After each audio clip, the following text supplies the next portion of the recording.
कांग्रेस सांसद राहुल गांधी ने शुक्रवार को गया में आयोजित संविधान सुरक्षा सम्मेलन में बिहार को अपराध की राजधानी करार देकर सियासी हलचल मचा दी है।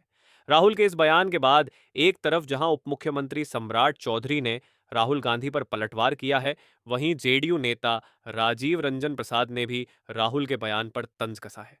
सुनिए किसने क्या कहा। इसको हम सत्य, न्याय और अहिंसा की जमीन कह सकते हैं। बिहार को कह सकते हैं ना। और नया डेफिनेशन दिया है 21वीं सदी का।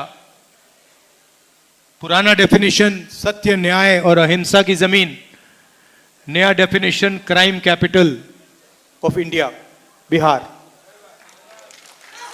तो देखिए कहां से कहां पहुंच गए आप लोग। शुरुआत कहां हुई, आपकी सोच कहां कहां पहुंची।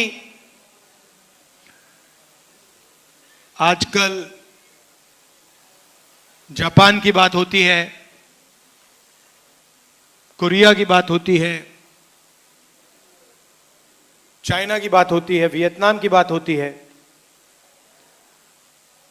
मगर उनका जो सोचने का आर्किटेक्चर है वो कहां से आया, वो आप लोगों ने दिया। यहां से, बिहार से सोच गई थी। Tibet, Sri Lanka, Vietnam, Korea, Japan, China. तो ये है बिहार का मतलब, ये है सत्य, न्याय और अहिंसा का मतलब, का इफेक्ट।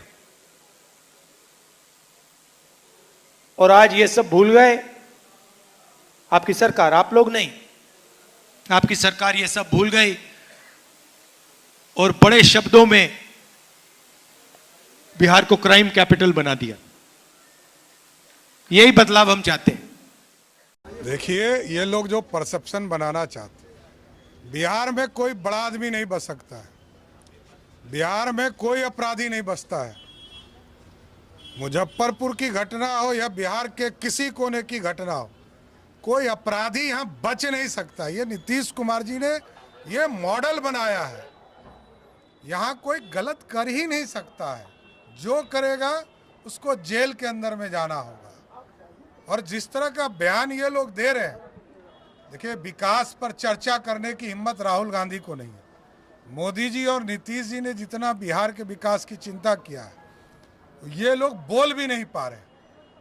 और जो घटना घट रही है उस पर तुरंत कार्रवाई हो रही है। और ये लोग तो जात देखकर अपराधी को देखने जाते हैं।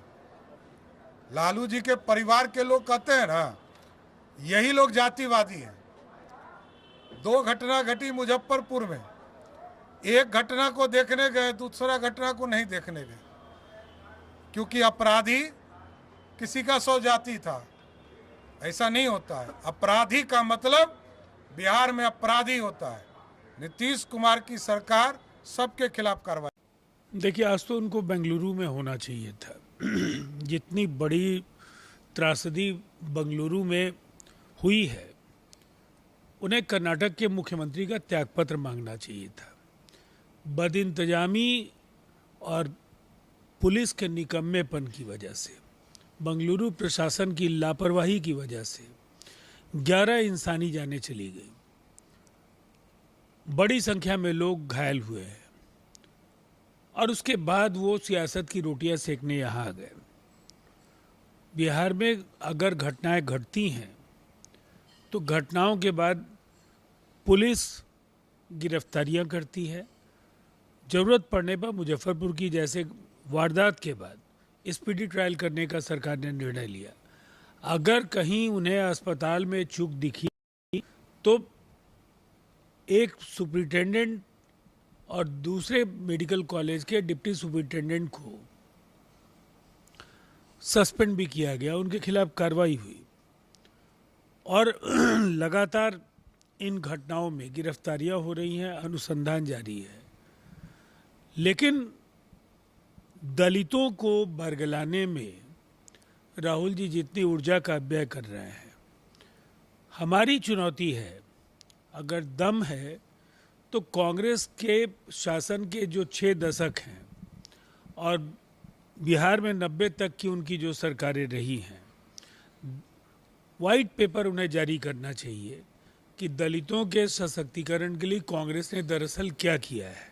और मुझे लगता है इसका जवाब बगैर दिए हुए वो अगर कुछ भी इधर से उधर घूमेंगे और बयान देंगे, न जनता परवाह करती है उनकी और न हम उनकी चिंता करते हैं, इसलिए कि बिहार में कांग्रेस का वजूद खत्म हो चुका है। अब ये कागज पर एक संगठन है और बड़बोले नेताओं की एक जमात है। कुछ भी बिहार में नीतीश कुमार जी की लोकप्रियता के सामने उनकी पार्टी टिकने की स्थिति में नहीं है, इसलिए कुछ नहीं होगा।